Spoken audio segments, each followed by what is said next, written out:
This podcast is proud to be part of the TalkSport Fan Network. TalkSport. Powered by fans.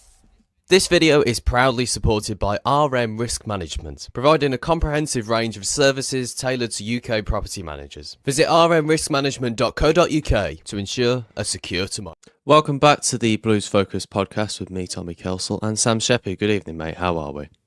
Evening. Obviously there's a lot of questions to fill after last night's game, and we have the international break now. 4 games, 7 points. So an okay start for Blues, but obviously the game against Leicester last night was a 2-0 defeat, and one that I'm sure you'll get into more, Tommy, as you were in the game. But watching it, I was in the game.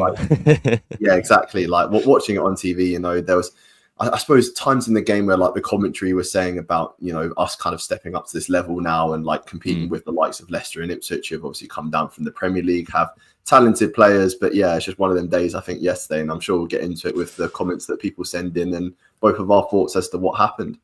Indeed, yeah. Be sure to get your comments in the stream chat in the link in the description. We'll be reading them out on stream. But yeah, it was a frustrating night, wasn't it? It wasn't quite how we usually play. The tempo was off. The passing was definitely off. It's something I picked up on numerous times last night. And just sort of the nerves really started to settle in after a couple of minutes, really. And I feel like, Leicester are no mugs, are they? They're pretty decent side. You've got a couple of good Premier League players. There's a couple of players in there that I wasn't particularly aware of. That Fatawu, who scored the opening goal, he's actually a very dangerous player, very speedy. He's only about 21, so he's a fairly decent player. But yeah, I don't know. I think it was more of us last night than Leicester, really, because they didn't offer anything particularly special. They weren't firing away at us, outplaying us. If it was a little bit less hard done by, but I feel like we just didn't do enough for ourselves last night. But yeah, it was a difficult night, wasn't it? And one that I was quite happy to see the end of at the end of the game there. Because, we don't typically do very well at the King Power Stadium, do we? But yeah, that was a bit of a tough one to take last night, that was. Yeah, and I think as well, what you said there, Tommy, about Leicester overall, as a team, weren't that impressive, but it was just some individuals that just popped up with good moments, like Fatawu, as you said there, for the finish. He cuts inside, and as soon as he's cut inside, you kind of think he's going to score, and he does. And Monger as well, who came off the bench for Leicester, really talented 16-year-old, and the footwork he produced, setting up Ricardo Pereira for the goal. And he's celebrating before the ball's even got in the back of the net, he just knows that it's going to go in. And I think with Blues, I know obviously the caption for this video is trouble for Blues, worrying signs or whatever, but I'm not too worried. I will say that I'm not too worried. We're still very early on in the season, and you'd imagine, from the Championship to League One, it's going to be a tougher season, isn't it? We're going to come up against opposition that have players like Leicester do, that are worth a lot of money. And I suppose when you're in this division now, it's a lot of people trying to find their feet. A lot of teams, you say, for instance, you look at Ipswich, you look where Ipswich are on the table at the moment, and everyone was predicting them to win the league, and they're in 20th place, and Sheffield United have lost all their games. So there's certainly teams that are tipped to do, same as us or equal, that are actually struggling quite a bit. And, some of the teams that are up there you wouldn't have predicted. So I still feel like the Championship table is trying to figure out itself, and 7 points from 4 games isn't that bad of a return. Yeah, I suppose so. Yeah, I feel like the opening 2 games we played really well in. I feel like we did incredibly well to get back into the game against Blackburn. We were very hard done by in the Ipswich game. And then, Oxford very much controlled the game. But I definitely think that the Port Vale one was the first one that really sort of set up last night's type of performance, really, which is disappointing because I think we were in a good flow at that point. But I suppose at the same time, a defeat to a very good team, or a team towards the top of the table, predicted to be at the end of the season, isn't the worst thing in the world. So I suppose it's sort of just how the season's going to ebb and flow, isn't it? Because as my dad would rightly point out, in fact, teams that sometimes get promoted, have 10 defeats in the whole league, really, to be fair. But yeah, it's going to be an interesting one. So yeah, let us know your thoughts on the game here. We've got a comment here from Richard Timmins, says Port Vale now, Leicester, please turn this around. We are better than this. Completely agree with you, Richard, mate. I feel like it was a bit of an off night last night. Danielle Hurst, says need a striker desperately. I feel like last night, we'll talk a bit about Kyogo actually, but we definitely missed Stansfield, didn't we, Sam? Yeah, because we went on the Final Whistle podcast, which is a Leicester podcast, speaking in depth about the squad that we have, and we weren't sure whether Stansfield was going to be fit for the game, and it turns out it wasn't fit. And I just feel like in that number 10 position, that's where we were sorely missing, somebody to try and break the lines or just do something to open up the Leicester defence, because I don't think we were asking him enough questions, were we? And Kyogo is kind of starved of service. I know, obviously, we'll get onto it with Kyogo. Like, it's not been the most impressive start in terms of his like goal to game ratio, and he's making like decent runs. But yeah, I feel like the game yesterday wasn't quite picking him out at times, and I feel like as well, with the three in behind him, it was Kumas, it was Williamson, and it was Damari Gray. And Damari Gray got that knock, didn't he, quite early on? He did, yeah, in his arm. And Kumas sort of thrust into the starting 11, and Williamson, I still feel like, for him, still trying to recapture that form that he first showed in the blue shirt. And I feel like the patience is going to wear thin if it gets to the point where it is costing us points in the league. Yeah, is there any updates about Stansfield's injury? What's wrong with him? Do you know? I'm not too sure, but I believe like the Port Vale game, he left that one like with crutches. So kind of similar to what happened after the Virtue Trophy semi-final. So he's not included in the under-21 squad for England. So like when I straight away saw that, I knew that he wasn't going to be available for our game. Yeah, it's a shame, really, because I think that game last night was crying out for him, really, because Kyogo, I feel like he will hit the ground running at some point, but in essence, I feel like he can't do it all by himself, I feel like, and I don't want to use this comparison to get out of, like, context or anything, but it kind of reminds me of how, like, when we used to play Scott Hogan as a single striker who... You could do all the running about he likes, but he would never get the opportunity to do any of that sort of stuff that a second player would give him. And obviously, before anybody gets that out of context, Kyogo is far better striker than Scott Hogan is. I think you expect me to say that Scott Hogan was better. Yeah, exactly. Scott Hogan is the same as Kyogo. Oh, bloody hell. Richard Notwell, apologies for pronouncing your name wrong there, says most of their players were worth over £15 million. Yeah, I completely understand that Leicester have still got Premier League standard players. I don't think that they were like standout Premier League players. I do feel like they had a bit of a, like they have Jordan Ayew, I think is pretty average, to be fair. Ex-Villa player, got them relegated back in 2016 and everything. So like, yeah, I don't know. It's a weird one to think, but they've still got Premier League standard players. I feel like they were up for the game and they really attacked us in the first 10 minutes. And as soon as they got that goal, I think they were kind of comfortable in making sure that they were just going to keep the door shut. Stanford Truth here says, compared to Leicester, we only have two players, Stano and Kyogo, that you can say are worth double figures. Thor is skillful but wobbles when pressed. Interesting. Yeah, I think we're quite technical, would you say, Sam? Yeah. I mean, adding on to that comment, I'd say that Clara is probably worth 10 million plus. But I feel like with the players that we have at our disposal versus the players that Leicester have, like I think it just goes to show, doesn't it, why it's been 6 out of 6, isn't it, in terms of sort of teams that have gone up to the Championship and then gone back down and then kept some of their players and then sort of kicked on a bit, with the exception of Luton last season. But you'd imagine that Leicester are going to be in and around like the top places. But yeah, there's two sides of it, because they weren't like overly impressive. Like they didn't dominate us. Like Ryan also wasn't having to make save after save. And I think that's where some of your frustration comes in, Tommy. And I kind of echo that. But yeah, it's one of them ones where, King Power, a bit of a bogey ground, and just wasn't meant to be our day yesterday, was it? Unfortunately so, yeah. Nicholas here says, missing Alfie May. Interesting comment. What do you make to that, Sam? Yeah, that's a decent observation, actually, because there were moments in the game where I was thinking, like Alfie May could make an impact here, but you just don't know, do you? Like the step up from the Championship, from League One, like we ultimately will never know the answer as to whether Alfie May could be a good Championship player or not. But certainly the options that we brought off the bench yesterday, Marvin Dutch and Lyndon Dykes, didn't quite fit the same profile as what Alfie May would have, and he would have offered something a bit different, like making runs in behind the Leicester back line. Because I feel like with Stansfield, obviously you get the press, and then with May you get the press, and maybe it was lacking just sort of a bit of energy as well. I think that's the thing with playing 3 games in 6 days, that could factor into it. But certainly a lot to look over in the international break. Yeah, definitely. Samantha Hughes here says, definitely missed the press from Stansfield. Martin Cole says, it's a tough league, but I believe we'll come through strong. Joe Sorry, I might have pronounced some of these names wrong. Don't understand why we played Dutch and Dyche together the last couple of games. Makes no tactical sense to me. I agree with that. However, I do believe that Dutch did bring something when he came on last night. He got really good through ball for Gray, who definitely should have took the shot on a bit sooner. I just think, though, the problem we've got at the moment is just getting the shots off on target. You know, like there were many times yesterday where we could have just getting shots off and testing the keeper. I mean, like we had like 2 shots on target, maybe less than that. I can't remember. Nothing clear cut that we really should have, you know, been taking shots on target and everything. But still, I don't know. It's just a bit of a worrying occurring theme at the moment, not having the shots off on the goal really, which I thought was something that we'd get used to, you know, because last season players like Keshi Anderson, who I, you know, always had a bit of a problem with it in previous seasons where he just didn't take shots on, has now started to learn that and take shots on and get the keeper tested and everything. Yet last couple of games, it feels like we're going back to old habits.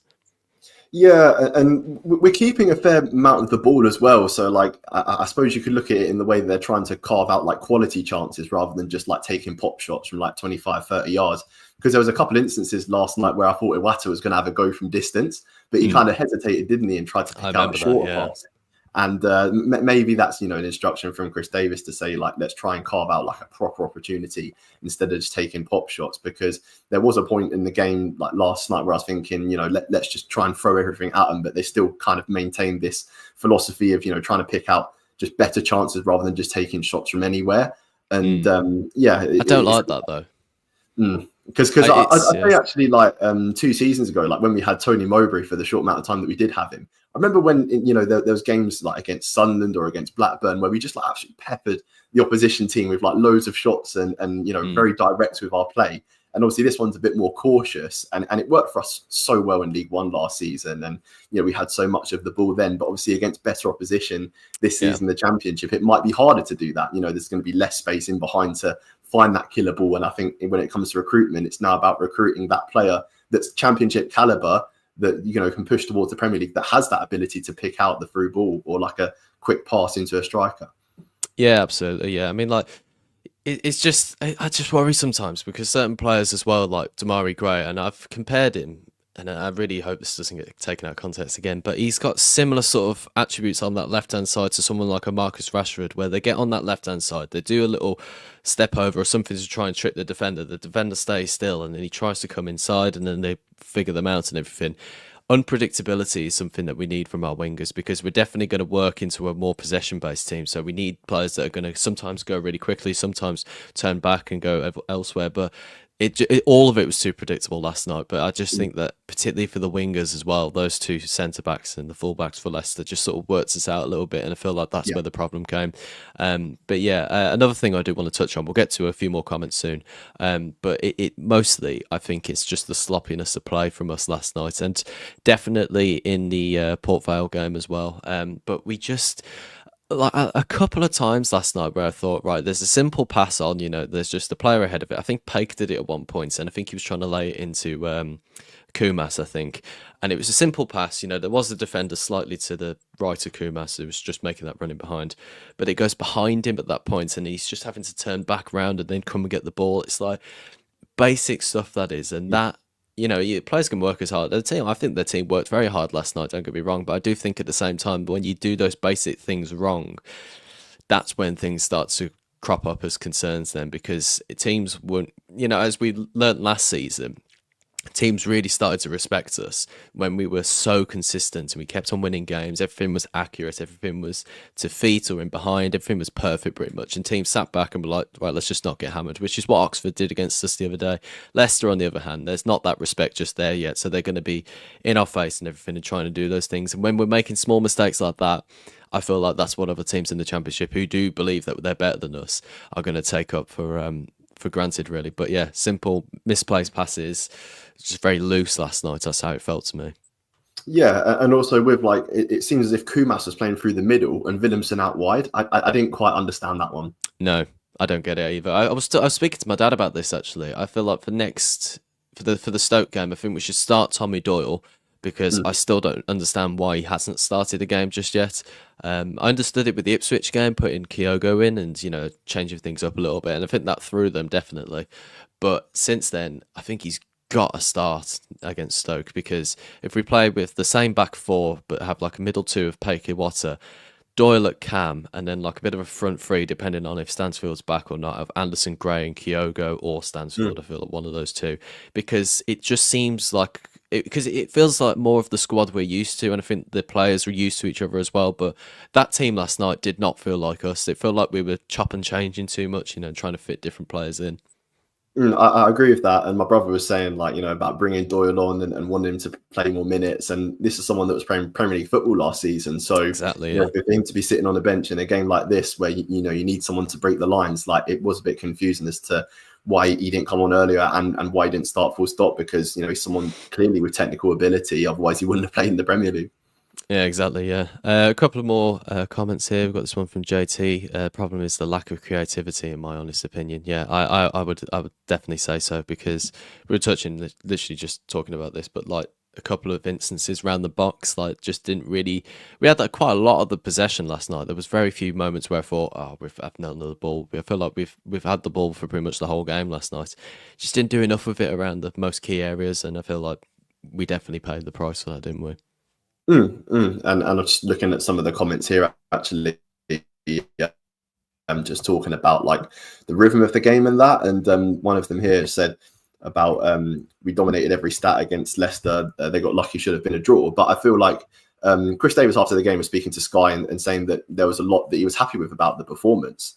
And, it's just that kind of cutting edge that's lacking with us. And yeah, there wasn't really moments in the game where like we were hanging on for dear life as such. It could have been that sort of game with Leicester scoring very early on, but we managed to weather that storm. And as much as, we weren't sort of registering a lot of shots and that, it wasn't like we were getting peppered at the other side of the pitch. So yeah, I think there's definitely two sides to it. And it's clear and obvious to see, what needs to be done between now and the end of the transfer window as well.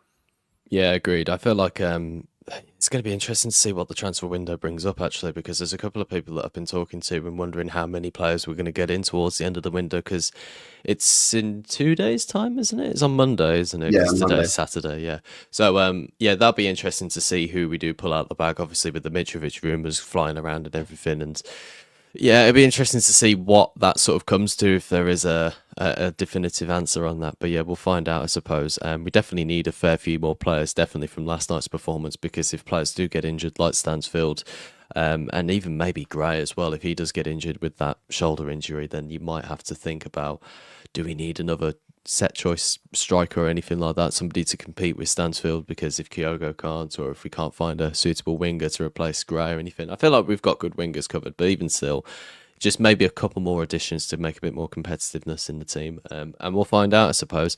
Richard here again says Thor much too slow and not a winger. I do agree with that. We need to put Clara back where he is best. Gray should have been taken off. Kumas to be put on the wing, and bring me on as well. No, I'm joking there. Bring Tommy Doyle on. And bringing Tommy Kelsey out of the crowd, yeah. Sticking me at the back and absolutely rollicking through Jordan Ayew. No, I agree. I feel like I don't like playing midfielders at winger positions. I feel like we've done that over many different managers before, and I understand that Davis likes Williamson and wants to try and get him into the team. But if you're going to use Williamson, I think you've got to put him in his best position, which I think is definitely in central attacking midfield. Because if you're going to try, again, I was talking to my dad about this, like trying to put that sort of, when we're going forward, we have players like Williamson, who's left-footed, can come in on his left foot, and Gray can come in on his right foot, and get Asai Samuel in behind the right wing back position. Completely understand that, but when that doesn't work, like it didn't last night, I feel like with certain players, you got to move them into the positions that they're going to work best with. And I feel like if you're going to play Williamson, play him in the number 10 role. Otherwise, I don't think he can work out on that right hand side. Obviously, like the coaching staff have seen something evidently like in training that makes them think that Kumas can like play through the middle, and they see a lot more of these players than what we do, because they're with him on the training pitch every day and that. But one thing I will actually bring up before I forget, set pieces. Like this is really frustrating me, because this is something that was a problem last season, and something that Chris Davis actually said before the start of the season that they've worked on.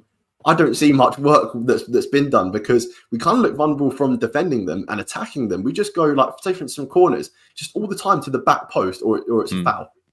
One of the two. And it's so frustrating, because today in the Championship, there was a lot of set piece goals. And you see, like, if you probably work on them, they can really go in your favour. But that's something that we just don't seem to utilise.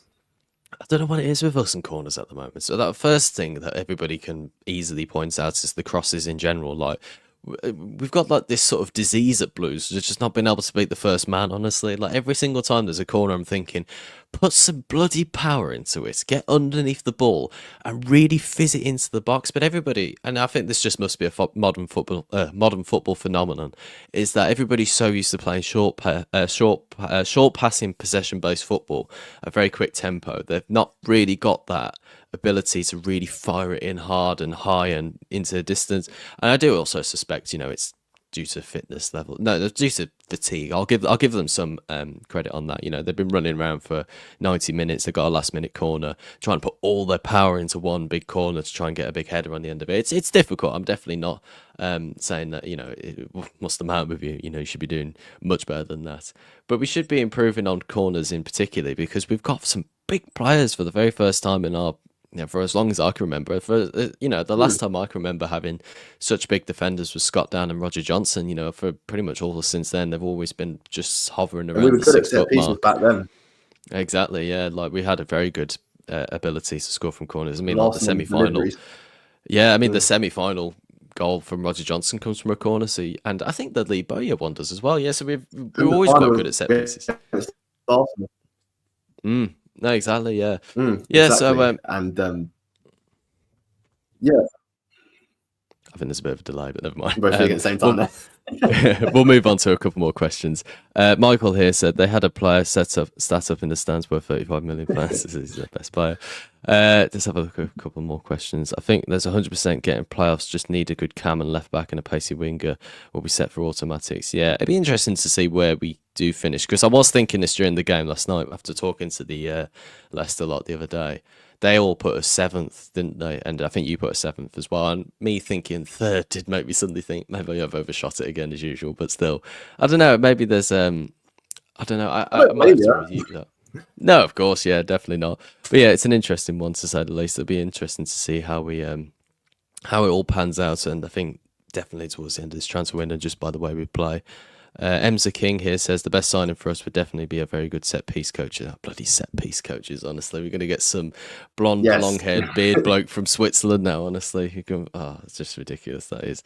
I've got a old thing about set piece coaches. I think in charge of set piece at the moment. Yeah, I think in charge of them at the moment is Jonathan Grounds, but bless him, like I just don't think it's the role for him, because nothing seems to be changing. No, true. I don't know. It's a weird one, set piece coaches. I'm not entirely in favour of them, to be honest. I just think that we just need to get a bit better at them. Anybody can be a set piece coach. I can be a set piece coach. I can just come up with stick this player here, stick that player there, and if it goes in and doesn't score, you just go, "Wow, that's football. Where's me 50 grand a year?" Set piece has got Keith Andrews of the Brentford job. True. It is, to be fair. It's just typical, because like last season in the Premier League, they only conceded 2 goals from set pieces. Then Keith Andrews gets the permanent job, and then in the first 6 minutes of this season, conceded from a set piece.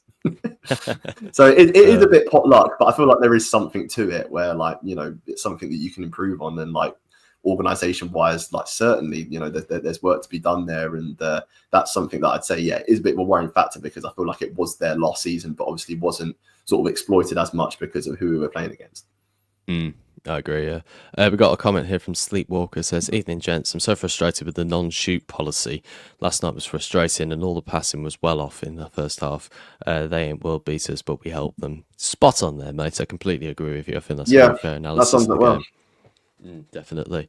Got a couple of other comments here. Kyogo needs a goal so badly. As soon as he gets one, he'll get 15 plus.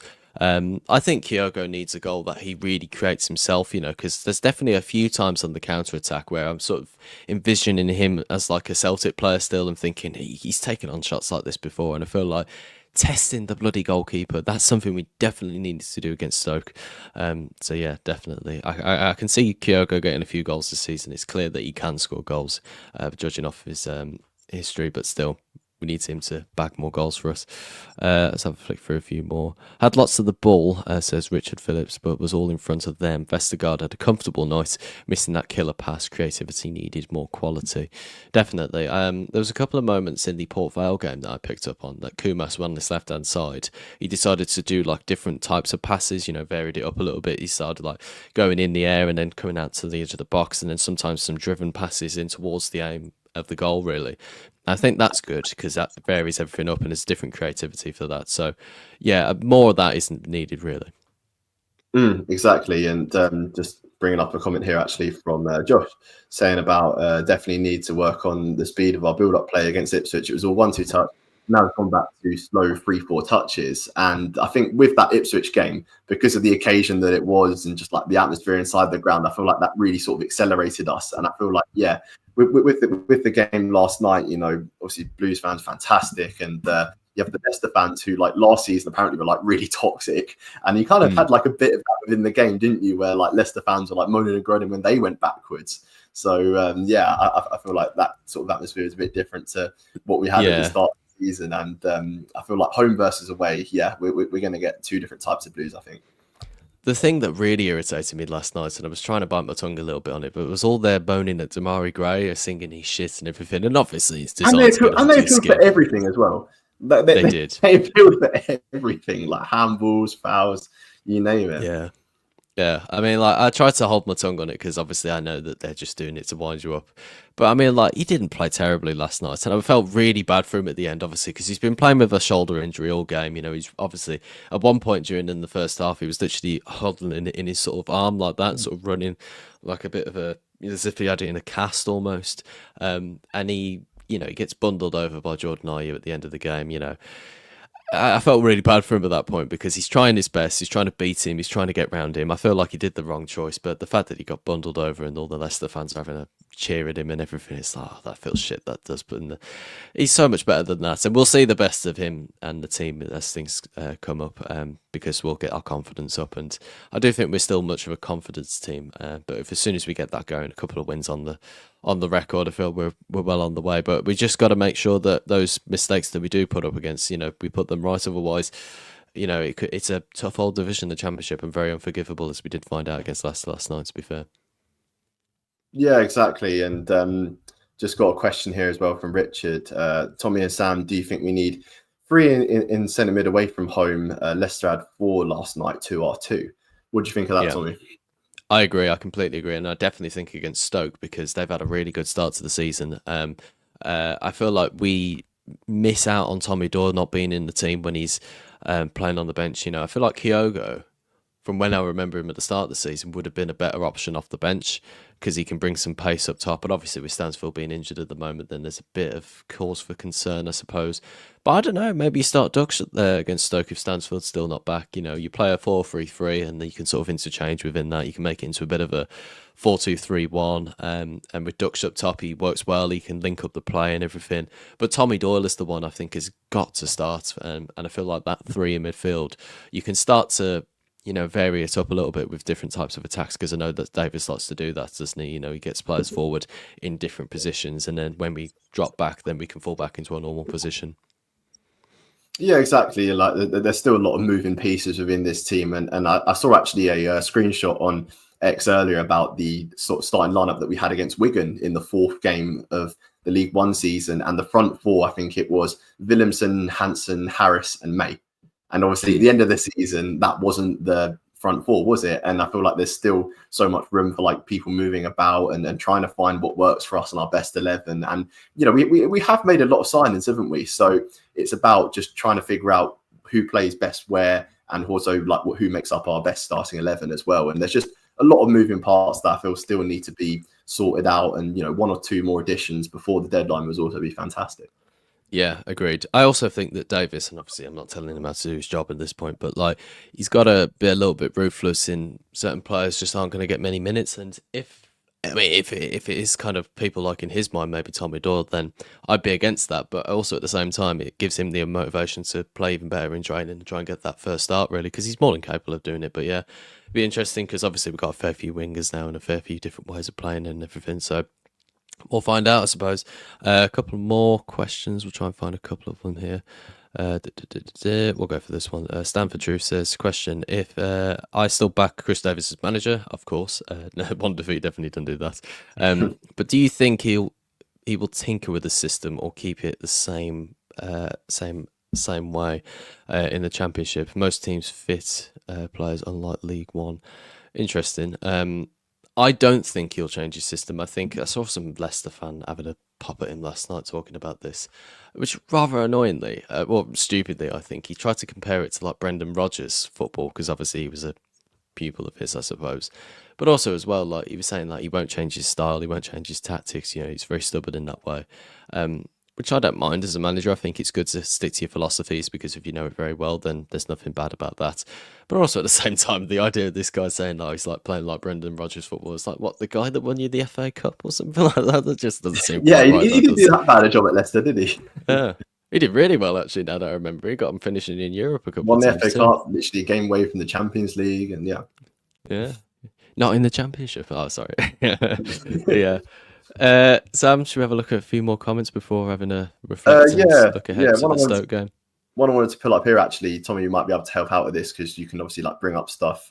Predictions for the next 5 games, the fixtures that we've got coming up, because obviously we've got Stoke away, haven't we, on back from the international break, and Stoke are in pretty good form at the moment. You know, they lost 1-0 to West Brom today, but they're still on 9 points, and I think it goes to show, don't it? Like if West Brom can go there, pick up 3 points, and get a clean sheet, then I'm confident that we can do the same. And after that, I believe we've got Coventry, haven't we?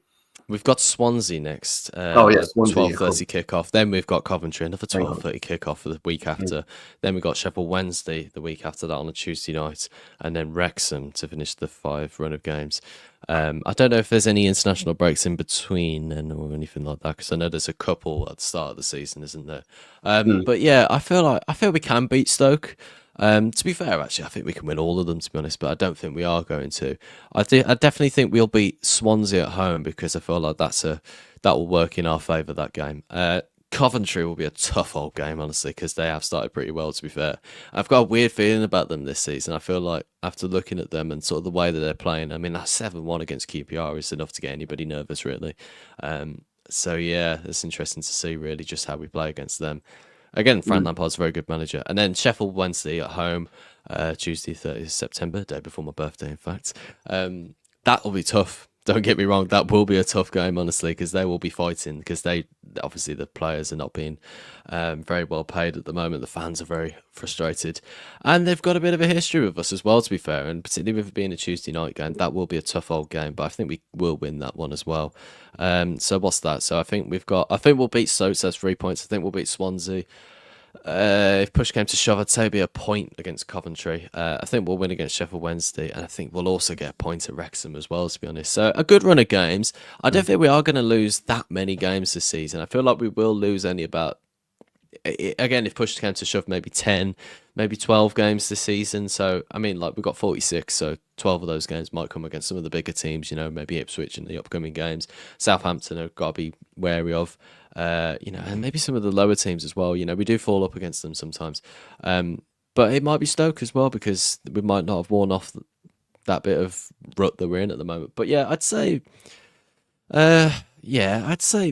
7 or 9 points maybe as a minimum, I suppose. I think we can win those games, definitely, you know, because we're a good team, you know. I feel like one defeat shouldn't put us off from thinking, yeah, we can win those games. So 9 points maybe, maybe a little bit more, maybe a bit less. I don't know, just around that area, I'd say. I'll go 9 points over the next 5 games, and I'd be happy with that, to be fair. Yeah, I'd definitely say like I'm more confident about the home games than the away games. Like I think anybody we play at home, we could give a good game to, you know, considering the sort of attendances that we get and the atmosphere that we build up. And it's just those like sleeper ones, isn't it? Like the Sheffield Wednesday one where you think you're going to win, but then the championship becomes the championship and you just don't know, because there was a result today, wasn't there, with QPR beating Charlton 3-1 and they lost the last game 7-1. So that's just how the championship goes sometimes. And it is very unpredictable, but extremely unpredictable. Yeah, I mean, I'm really excited for that Coventry game. Actually, I think that's going to be another one where it's like a real tester to see where we're at. Yeah, again, I just think they're a bit of a weird team this season to come up against because I think everybody's expecting them to be a bit down on losing in the playoffs last season, but I think they're even more pumped to go and get it this season because they've got some good players. They really do. Hadji Wright's been banging them in lately for them as well. So yeah, they'll be a tough old team to be honest. So yeah, it depends really. There's a couple of people putting in some suggestions on like the points we'll get. Guys put a couple of lasting faces. Ashley Price from 9 points or 15 as well. I don't know. Get your thoughts in the chat. See what we think about it all. Because it'd be interesting to see what you guys think about it. How many points do you reckon? What do you think of this one, Tommy? Play Clara with cash in like Sheffield United. Clara more comfortable on the right. Unfortunately, means Neumann on the bench. I will understand that Neumann had a bit of a nervous game last night, but I don't think we should drop him for cash in because I think he looked very nervous against Port Vale as well. To be fair, Clara's looks pretty solid. To be honest, I think he's probably been the best out of the two so far. And Neumann's probably just getting used to the championship, because there's quite a lot of expectation on him, I suppose, and he's probably putting himself under a bit of pressure as well. To be fair, the new signing, but realistically, I think it's still Clara and Neumann because one bad game against Leicester doesn't reflect the whole thing really. And really when you compare him to the games that we played in against Ipswich, didn't concede from open play. The goal against Blackburn was very well taken, but again went through a crowd of bodies. Nothing you could really do about that. Kept a clean sheet against Oxford and then came up a tough night against Leicester. If it was a hostile environment, it was last night, and it was different for him and pretty difficult as well. There's some experienced players there who knew how to cope under that bit of pressure, I suppose. But yeah, definitely Neumann and Clara for me still. Because what I would say about Caston is that one of the criticisms I saw targeted to him after the Port Vale game is that he's a bit slow on the ball. And I feel like with Clara and Neumann, like they've done pretty well together so far, haven't they? And I think the key thing is just not to panic. I think the same advice can be applied to the formation. Not to panic. We've still got something good going. I think it purely is a thing of the new signings figuring themselves out and just sort of adapting a little bit to the championship when we know we're not going to get as much respect on the ball. And that's something I'd add on actually to last night about the midfield, because we spoke about it, didn't we, on the Final Whistle, the Leicester podcast, about the midfield battle, and Leicester were kind of downplaying the midfielders that they had. They were saying that Sumare wasn't that good and he ended up getting man of the match on Sky, most interceptions in the game, and really disrupted our rhythm. And I think that's one of the first games that I've actually seen where Paik Nawata's rhythm has been disrupted. And hopefully that's like not a thing of signs to come. But I just feel like, with the game last night, Leicester were downplaying the players that they've got, yet they were still good enough on the day to beat us. And I think that just goes to show, the quality of some of these players that are getting relegated from the Premier League. Yeah, and the unpredictableness of it all, because fans sometimes can have a bit of a overshot opinion. And I think the Leicester fans that we were talking to have a pretty fair opinion about their team. They've not started particularly amazingly. Like, we've over exceeded some of our I think over exceeded what we've done at times this season. Over exceeded expectations. There's a lot of X's in that for me, for my brain to get round. I feel at Leicester, I feel like they're I think they're under exceeding their expectations. Yes, let's do that. Right, next one. Why do you think Chris Davis persists with Williamson? I think he persists with Williamson just because he likes him. I think he has got something that he can really bring to the team. He's very calm on the ball. He's good with his feet. He's very good with his distribution, which I think he was last night. I don't think that many of the loose passes came from him, really, to be honest. I think he's a bit too casual sometimes. I don't know whether about you, but like if we need a bit of urgency, we don't go to Williamson. We need someone like an Anderson or someone like that, or Stansfield when he plays. But like Williamson, if you want to control the game, run the clock down, keep the possession and everything, or if there's nothing to play for, like how we were playing against was it Mansfield or Cambridge? I can't remember which one. But the last home game of the season, he scored and he played really well. Yeah, that's it. Yeah. If we honestly, he was fantastic towards the end of last season because there was nothing to play for. We could play with confidence and everything, and I feel like he really exceeded in that way. But I don't think he's quite yet gotten to the point of where he can really strive in big games, and I feel like he's got to get that tempo up really quickly because he can play. Honestly, like people saying that he's a poor footballer, don't know what they're talking about. He's fantastic, he's a great ability. He's got great ability, great passing, really good dribbler as well. But he just needs a bit of urgency. Do you know what I mean? Like, he gets the ball and he slows everything down. It's like, no, come on, keep it going. I feel like some of the other players in the team, like Asai Samuel and Gray and Anderson, definitely have that always sort of on it sort of speed. And I feel like that's why last night when Gray gets barged over by RU at the end of the game, at that point he probably could have just slowed things right the way down and just like knock it about and not get too carried away, because the crowd obviously willed him on to try and beat the player, and you know, he got a bit hurt by that, I suppose. But yeah, Williamson and Gray and those type of players, you know, the difference to each other. So yeah, I think he persists with it just because he is a good player, and he is. You know, you can't take that away from him, I don't think. Yeah, he's clearly got technical ability, but I agree with you. Like, just sort of the intensity of his play is missing quite a lot. And there was one moment in the game last night where like he's got the ball in the middle and the pass is on, I think, to Kumas, and you're just pass the ball, and he's just like dribbling with it. And you're like, any time today would be all right. And then he makes the pass, and I think it gets intercepted. And you're like, come on, man. If you would have passed that like 2 seconds earlier, then we would have been away there. And there's one moment where he's been sent on the counter-attack, isn't he, to run after the ball really early in the game. And it just slows up completely. Williamson, man. I'm like, well, that's that counter-attack. Go. I know, yeah. Just go, honestly. Like, yeah, he's one of those players who I feel like in other teams, had they got a different, slightly different setup, I think they'd play him almost a little bit further back. I feel we play him a bit too far forward. You know, he's obviously much slower, so I feel like as a central midfielder in a different team, obviously I don't think this would work with our team. I think he would do really well, actually, because he's much slower. He works under a slower pace, doesn't he? So if you played him a little bit deeper rather than playing him further forward when all the pace is going like that, I feel like he might exceed even more than that. But yeah, it's just a theory. Deadline day predictions.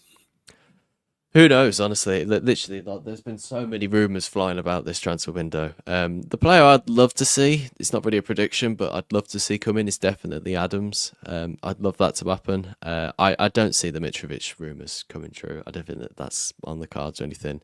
But other than that, I believe in the recruitment, really. I'm very confident in them. I don't know about you, Sam.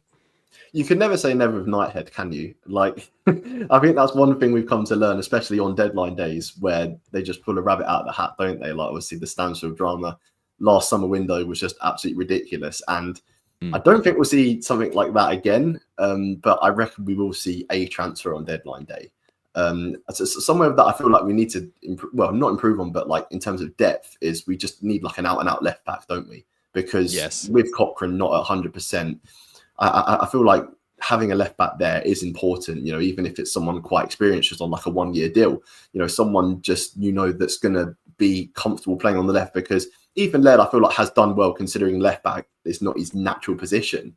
But there was just moments in the game last night, wasn't there, obviously with the Fatawu goal, that he got caught out a little bit. So I just feel like adding a little bit of depth at left back is something that is important. And yeah, certainly another attacking minded player, someone that can produce some quality. And obviously we had those rumours, didn't we, a week or two ago about Alex Oxlade-Chamberlain, but I don't know what's happened with what people think to that. Yeah, I don't know. I'd like to see him come. When I posted him a video a couple of weeks ago, I was surprised by the amount of people that were like, "Nah, I don't really want him." I'd expected like a similar sort of reaction. Actually, I was thinking people would be like, "Yeah, it seems pretty good." You know, he's only 32. There was one person I think in the comments who thought he was 37, so that's not quite right. He is 32. That would make me feel really old if he was 37. Yeah, I feel like at that point it's like, okay, maybe not. But 32, you know, he's got bags of experience, as I said in my video. You know, he's got plenty of Champions League games, goals, and Premier League games and goals, FA Cup games. And things. Like, so he's well experienced, but I just don't know whether it's going to happen now. I'd love to have him, and I don't think it'd be just dropping something. I don't think he'll fit straight into the first team, but he's great options and great competition. And yeah, if he plays well, then we've got a proper player on our hands as well. So yeah, we'll find out in due course. But yeah, a transfer link I've seen here. Thoughts on Patrick Bamford? I don't know about that one, to be honest. It'd be interesting. I don't know, but you're quite knowledgeable in these things, aren't you, Sam? But like, what was his stats like the last time that he was in the Championship? Didn't feature a whole lot. He was used quite sparingly by Leeds, and yeah, Joel Peru was used up front quite a lot for them. And Bamford, you know, he had his like sort of prime Leeds days when Marcelo Bielsa was there. I remember that COVID season. He done excellent, but that was a few years ago, and this is now. And yeah, I don't feel like Patrick Bamford is the type of profile of striker that we should be looking for either. You know, we should be looking for someone maybe with a bit more pace, you know, because we're crying for someone to get in behind.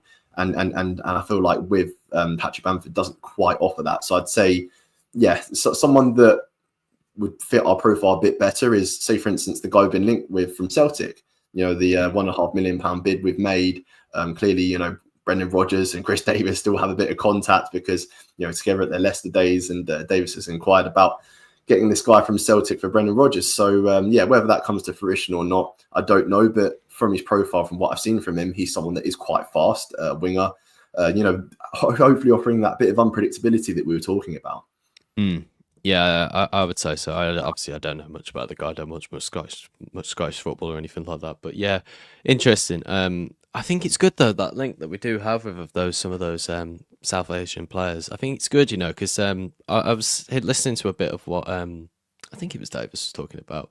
But there's a couple of managers that do like investing in those sort of Japanese and South Korean players just because their work ethic is absolutely fantastic. And we've seen that with Paik and Iwata and even Yokoyama, who didn't quite work out for us. He still really tried hard and was a pretty decent player as well, to be fair to him.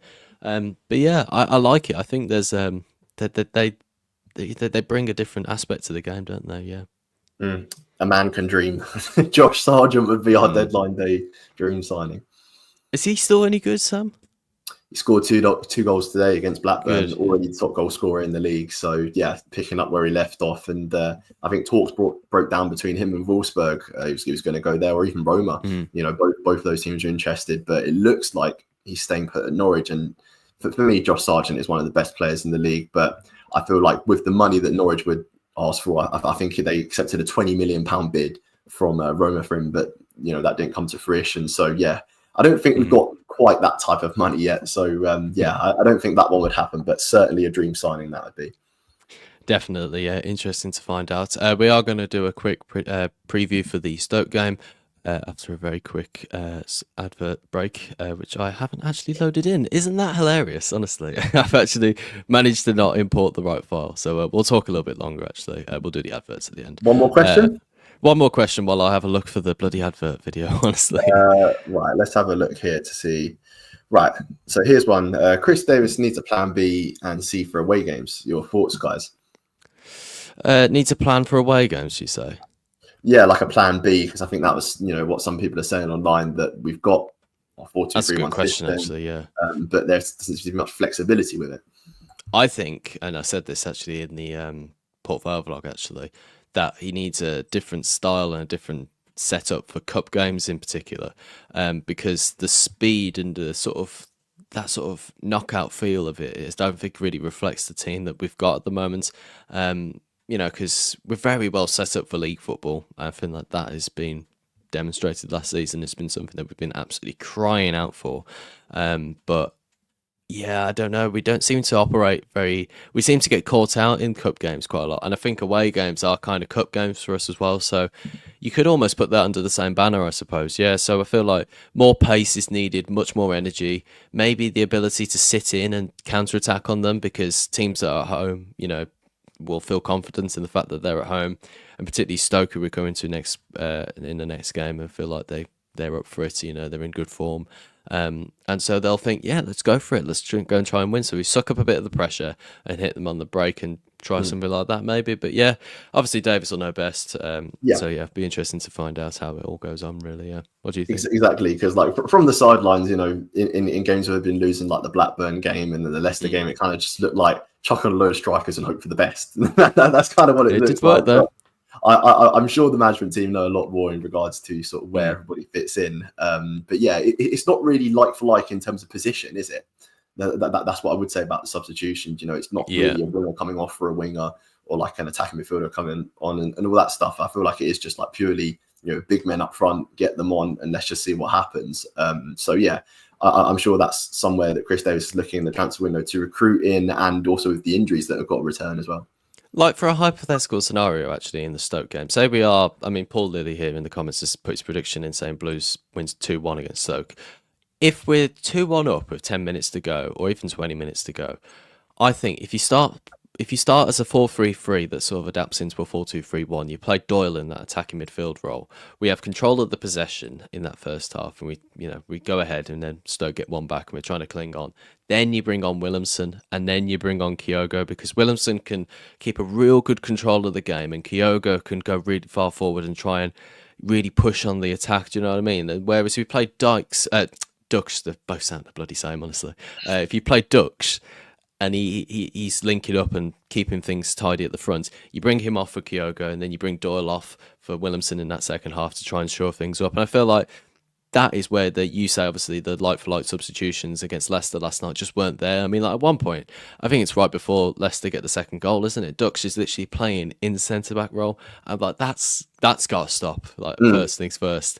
Another thing that's got to definitely stop it, honestly, genuinely, if there are some of the players watching this, stop falling over, okay? We are not that type of team, right? We're not that type of team to get in the box or in and around on the break, get a little bit of a touch on the back of your shoulder and then go straight down. Like, none of that. Like, battle on until they literally hack you to the floor, because that's how you win fouls, honestly. But yeah, to get back to the point. Actually, just adding on to that, what I would say about, hacking to the floor, I don't know if you've seen the replay of the Ricardo Pereira tackle. That's a good point, yeah. No, I have. And honestly, at the time, it felt like nothing. It felt like he just slightly just sort of touched him as he went down. I mean, this is the trouble with just going to football sometimes. When you get the cameras on and everything, you get to see all the replays and everything. But in real time and from quite a distance, I just thought, wow, just won a free kick.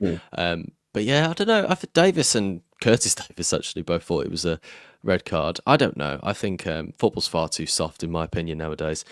So yeah, I'm more for the fact that it wasn't even. I don't think it was even a yellow, was it? Or it might have been, but I definitely don't think it was a red card. No way. I don't think it was fair to send Pereira off for that. We just need to. Again, just going back onto that point where we just, because like there were so many times last night where we would either try and go down and win a foul or turn back and try and keep possession. Like I'm all in favour of just pushing further forward, getting in towards their box and trying to cram around it, because committing men forward into the box. Exactly. Teams don't like it, and I definitely don't like it. If you take yourself out of that attacking situation, you put yourself on the defensive situation. If there's a player running through on goal against us, and he keeps on running, it's like, oh, stop! It's panic stations then. But if you see them running and then you see them go down, it's like, oh, well, we're fine then, we've sorted everything. But again, with the same when they turn back, it's like, oh, panic is averted, But like, no, just keep going. And that's what was so brilliant about that Blackburn winner, was the fact that Damari Gray gets it on that right-hand side. And rather than turning back, he did that, a bit of unpredictability, got to the edge of the box, a little bit of a stutter, gets past the player, pulls it back, and then Dykes is there to stick it in. Like that would terrify me if I'm a Blackburn fan. If I'm watching that going forward and thinking, we're screwed here, honestly. And absolutely it was, yeah. So, yeah, interesting. But I would definitely say don't start throwing yourself to the floor like a sack of potatoes, honestly, because we are not that type of team. Go forward, terrify teams, because you've got a lot of quick and pacey players, a lot of very good technical players as well. Keep driving in towards the box, and then anything can happen there. Make them make the decisions, not you. If you literally cannot stay on your feet for as long as you can, and somebody's wiped them beneath you, you'll win the foul. Well, hopefully, with referees nowadays, you never know. Because with that, Pereira decision, I can give the referee the benefit of the doubt, because it's like so fast moving, isn't it, the game? And you said yourself, when you saw it in the crowd, you didn't think straight away that it's a red card. And after seeing some of the VAR decisions in the Premier League today, I'm not calling for VAR in the Championship at all. Those things happen, and just giving the benefit of the doubt to the officials, really. I can't hear. Thank you so much for your comment there, Richard. Defo red card there. And another comment here. I was frustrated because we couldn't find Kyogo's feet. I think that was something, wasn't it? Just what we touched on earlier about like the passing range and not being able to pick him out to feet. And they actually said on Sky commentary that Chris Davis has said that sometimes the runs that Kyogo's making is kind of too intelligent for the players on the pitch to pick out. And I feel like there is a little bit of that, but there also is a bit of Kyogo putting himself about maybe a little bit more. But again, it could just be instructions that he's given just to stay in between the two centre backs and pick up on something. But there just hasn't really been that service, has there, Tommy? I was gone for a bit, so you're gonna have to fill me in. Yeah, no, I was just talking there about the bottom comment about not finding Kyogo's feet with our passing. Yeah, I don't know. I think Kyogo, I don't want to dig him out too much, but I don't think he took up the best positions last night. I feel like he was a bit too stationary. But there again, it's hard to tell. Leicester set up really well in terms of just marking the box, really. So I don't know. I think he will find his feet. I just think that he needs to be a bit more confident in himself, really. I think he needs to just have a shot or anything like that, because I don't know what at the moment he is comfortable with. Do you know what I mean? Like, I feel like we've got this expectation of him being like this really quick and goal scoring striker, but I don't know what he can do at the moment. So we'll find out. And if he can demonstrate a few things that he can do very comfortably by getting a couple of goals in a game, then be interesting to see. Yeah, I feel like we could actually get more of an idea of him then. Interesting comment here, actually. Where's our budget gone level with parachute teams? Donovan plus Joe, 8 million too. We spent 5 million on transfers. Surely we haven't spent 35 million on wages, surely. So, like with that comment, I think we know, don't we, that the rules regarding the Championship to League One Championship's actually stricter, isn't it? So there is a little bit of that, isn't there, that we can't throw our weight around as much in the Championship because there's more restrictions. I also think as well, like with the money that we have spent, like the Kyogo deal, I think was worth around 10 million. That's what's been in reported as, right? Wow. I did not know that, actually. That's because on like the Sky Sports News thing on the the side where it says about like transfers that teams have made, it did say Kyogo 10 million. I don't know if that's with add-ons or not, but that's like the fee that's being reported, and little like transfers here and there. Say for instance with Neumann with a pre-contract deal, and Sai Samuel sort of upon his contract expiring at Fenerbahce, we got him. So that's where like our money's gone, and there probably is a fair bit on wages. That's just the way that it works. I imagine Damari Gray, despite taking a big pay cut from his days in Saudi Arabia, probably still is being paid quite a lot to play for Birmingham. So I do feel like wages do factor into it, and also the fact that the rules in the Championship are going to be stricter than what they were in League One. Oh, definitely, yeah. I mean, it's reason to be, I suppose. I was thinking about this earlier about the PSR rules in the Premier League, and I was thinking because the Leeds and Newcastle game was on earlier, and I just looked at it and I thought it's strange, isn't it, how like the PSR rules work in the way that pure profit on young players. So obviously, what's his face? So there was Jacob Ramsey for Newcastle and Sean Longstaff for Leeds. I thought, that's odd, isn't it? How can that really be sustainable for teams that bring through these youngsters and then have to sell them on for pure profit? And obviously profit wins over the sustainability ones because that kind of is the fuel behind it all.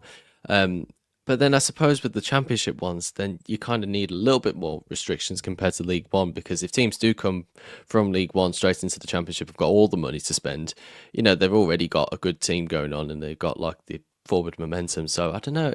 I'm not a businessman. I don't understand finance that very well, but it's a weird one, isn't it? How like certain things means that you can't really spend all the money that you've got. I mean, I don't know. I'm probably butchering this, but there's a point in there somewhere. I'm trying to make it, but yeah.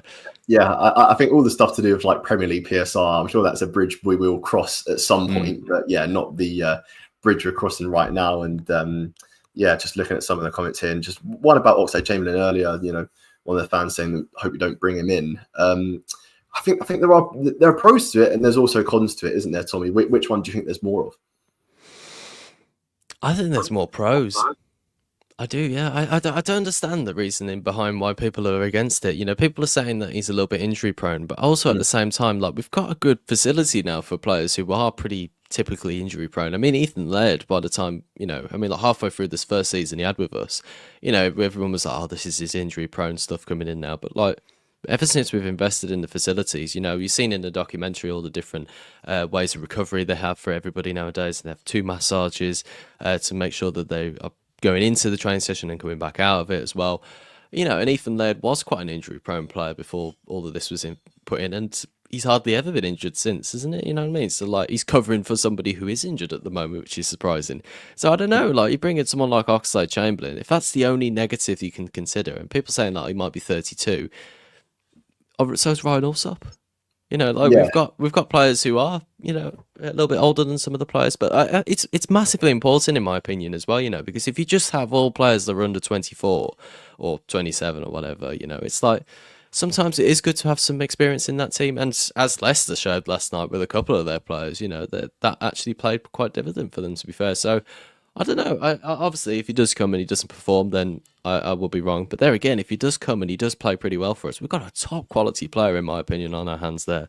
So yeah, it's it'd be interesting. Yeah. Because my dad's against the transfer. Like, I remember saying it to him when we were on holiday, because that's when I saw like the links, and he said to me, "Oh, not another one from the Knackers yard." And I was like, "Wait, hold on a bit." This guy, like, he's done a lot in his career, and I feel like because we've been stung by it in the past by like signing players that are in their 30s that have had their fair share of clubs. But I feel like when we've done it in the past, it's been a lot of championship clubs that these guys have played for. But Oxlade-Chamberlain, he's played for Arsenal, played for Liverpool. These are top clubs. Won Premier League, won Champions League, and I feel like it's sort of a different proposition to, say, for instance, like when we got Troy Deeney. It's just a bit different to that. Deeney was older than Oxlade-Chamberlain at the time as well. Yeah, he was older and hadn't done as much in his career. So yeah, obviously in the respect of that, it's a bit different. And I feel like with Oxlade-Chamberlain, I don't quite see the amount of backlashes to saying no. I'm kind of on your side, Tommy, where I don't think it would be that bad of a deal. Obviously, the way have to be right, and the people in charge are only going to do what's right for us, and they're not going to make silly mistakes by overpaying in regards to wages like previous owners have done. So you imagine what the board have got now, they're only going to do the deal if the deal is right. Yeah, because they know their business better than anybody in the world, really. I mean, like, they've got fantastic financial people in charge, really. Shall we do a quick prediction and preview for the Stoke game? I think we've read out a fair few comments tonight. Sure. So let's wrap this one up. Be sure to let us know your predictions and everything in the comments as well. Sam, kick us off. How do you think we'll go? Obviously, we've got the international break to get a bit of recovery in. Maybe get Stansfield back, hopefully, if he's not back off of crutches. But yeah, let us know. What do you think? That's the big if, isn't it? Like, if Stansfield is back fit, then obviously there's more chance of us winning. There's one comment actually earlier that I saw that we didn't bring up, that it said like it's kind of scary how much we did miss Stansfield in the game. And when we were on the Leicester show, there was a guy on there, Jay, that was talking about, why do you guys speak so much about Stansfield? And I think the game last night kind of showed why. We do speak a lot about Stansfield and he's highly influential. Why he's picked out as a very influential player.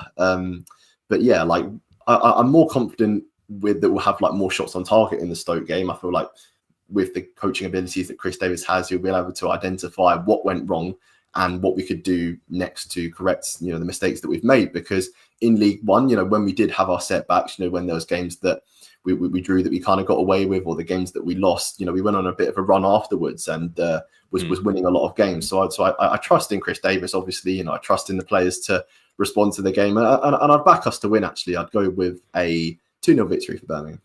I like that. Yeah, I think historically in the last few seasons we've done pretty well. I don't think we've lost there in quite a while. It's been a very good ground to us in the past. There have been much worse Birmingham teams that have gone to the Bet365 Stadium and picked up all 3 points. Let's just say that.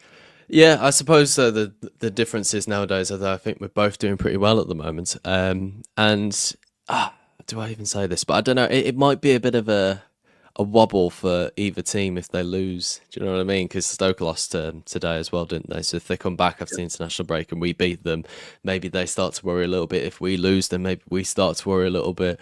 But yeah, it's going to be a fascinating game. And I do think, I'm not even saying this just because I'm a Blues fan, I think we should go there expecting to win, and I feel like Stoke would be kind of thinking that as well, to be fair, because we've got, I would argue, the better team on paper, and I definitely feel like we can score goals when counted on, really. The only problem I do have a little bit is the fact that it's away. I think it was at home, I would be, we're going to win, but because it's away, I think I ain't too sure now. I'm thinking a bit like this might be a bit more tough to call. But it'd be interesting to find out. I definitely think we'll score 2 goals, but I think they'll get one as well. So I'm going to go for a 2-1.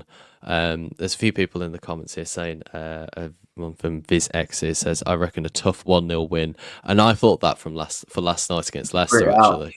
Yeah, I thought it would be one of those games where it's going to be quite tight. Both of us are going to be going back and forth for it all and thinking, we'll see. I think we'll see it through. Obviously, it didn't work out last night because we had a bit of an off game. But I think we'll have a much better game against Stoke. And I think Davis will sort a few things out for the game and against Stoke. And he also, Viz also here says, it could be worse. It could be Sheffield United. I mean, like they've had such a terrible start to the season. That's why I said at the top of the show, it just goes to show, don't it? Like some of the people that are favourites to go up, they just don't have a good start. And that's clearly what's happened with Sheffield United. And I think the fans have already turned on Ruben Sellers. Yeah, I mean, honestly, he's had a disastrous start. Even like for certain teams like Middlesbrough, actually, they lost terribly in the cup the other month, didn't they? And like honestly, like they've bounced back pretty well. They're joint top They now, to lost be 4-0 fair. at home to Doncaster, and they've picked up 4 wins from 4. So yeah, fair play to Rob Edwards there. Doing a good job so far. So yeah, I think we'll leave it at that, Sam. We've been talking for just over an hour now. Thank you everybody for tuning into this live episode of the Blues Focus podcast. It was a bit impromptu. We did just choose having a proper pop-up sellers. It'll come back to haunt you, mate, I tell you. It was a bit of an impromptu live stream. We were going to record it, but then sort of whilst we were planning to record and everything, we're like, I've just not got time to edit, so we'll just do it live. We will be back. Blues Focus will be back with the Unplugged tomorrow night. No, not tomorrow night, on Monday night. Sorry, apologies, because that's obviously it's Saturday today, not that. But yeah, we'll be back on Monday night, so be sure to check in for that.